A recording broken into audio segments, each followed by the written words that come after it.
Amiens Tardy. Pierre Vallerand est né le 5 décembre 1912. Il décédera en mission le 25 décembre 1943, à l'âge de 31 ans. En son honneur, un monument à sa mémoire est érigé ici, dans son village natal de Guillocourt. En 1940, Pierre Vallerand, militaire de carrière, sergent-chef d'infanterie responsable d'une section de mitrailleurs, est engagé dans l'armée de terre et participe activement à la campagne de France, ensemble des opérations qui opposèrent du 10 mai au 25 juin 1940 les armées françaises et alliées britanniques, belges, néerlandaises aux forces allemandes. Après une campagne de France exemplaire, sanctionnée par une croix de guerre et la médaille des blessés, il est démobilisé le 30 novembre 1943 par les Allemands et déclare se retirer à Agen, en Lot-et-Garonne. Pierre aurait pu, comme beaucoup d'autres, couler des jours meilleurs, mais il n'était pas homme à supporter le joug, à accepter sans révolte que le sol de la patrie soit sous la botte allemande, et le 6 janvier 1943, il franchit la frontière espagnole. Le 8 mars 1943, Pierre est à Gibraltar. Parti de Gibraltar le 8 mars 1943 et arrivé en Angleterre, il s'engage dans les forces françaises libres, sous le matricule 267 FN 43. Il est affecté à la caserne Surcouf, à Londres, le 20 avril 1943. Ce même jour, Pierre est promu maître fusilier. Il est alors affecté à la caserne Biocaine, près de Portsmouth, pour effectuer ses classes de marin de la France libre et demande à suivre le stage commando d'Egnekerry. Les commandés suivaient leur entraînement dans le camp dans les montagnes d'Écosse. Ce lieu devait sa célébrité à la manière inhumaine dont y étaient traités les candidats. À la porte du camp étaient alignés les tombes fictives de tous les hommes morts pendant l'entraînement. Une pancarte indiquait le nom de l'homme et l'erreur qu'il avait commise, car elle relevait bien entendu souvent d'une faute personnelle. 50% à peine des volontaires revenaient d'Écosse avec le droit au port du béret vert. Les autres étaient impitoyablement éliminés, soit qu'ils ne fissent pas les faire sur le plan physique ou moral, soit qu'ils fussent blessés lors des manœuvres, à tir réel ou même tués, comme nous venons de le voir. Cette rigueur s'avérait nécessaire.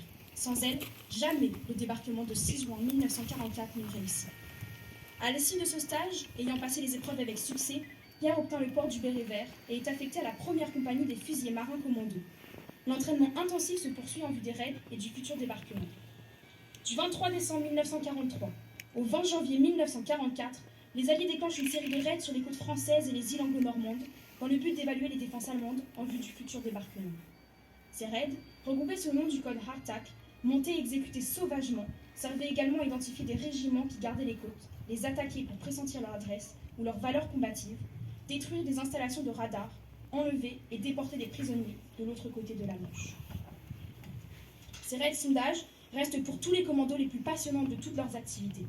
Des nuits de tension, où une respiration trop lourde pouvait anéantir la réussite d'une opération. Et, avec elle, la vie de tout un groupe de spécialistes resteront toujours vivantes à la mémoire de ces hommes qui leur ont écrit dans la nuit le silence et la mort. La plupart de ces raids furent très heureux. Un, de prime abord fort malheureux, s'avéra plus tard désastreux. Nous sommes dans la nuit de Noël du 24 décembre 1943. Pierre commande le raid Hardtack 11 et embarque avec 8 camarades sur le HMS Wasp. Le commando prend place ensuite sur la vedette rapide MTB-25 pour approcher les côtes françaises. À 2h30 du matin, ils embarquent sur un Doris dans le but de débarquer sur la plage de Petit-Fort-Philippe à Gravelines.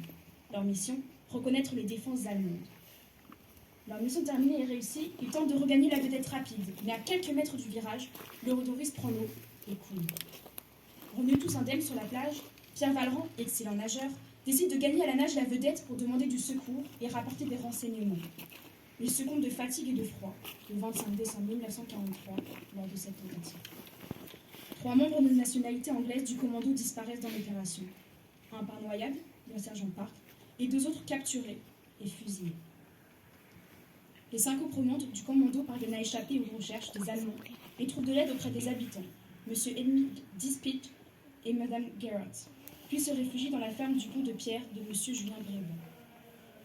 Les survivants, après plusieurs mois passés dans la clandestinité, rallieront leurs unités auprès du débarquement du 6 juin 1944. Le corps de Pierre Vallerand est retrouvé le 31 décembre 1943. Son décès est inscrit au registre d'état civil de la commune de Gravelines. Inhumé comme soldat inconnu au cimetière de cette commune, il est identifié après la libération et son corps sera remis à sa famille.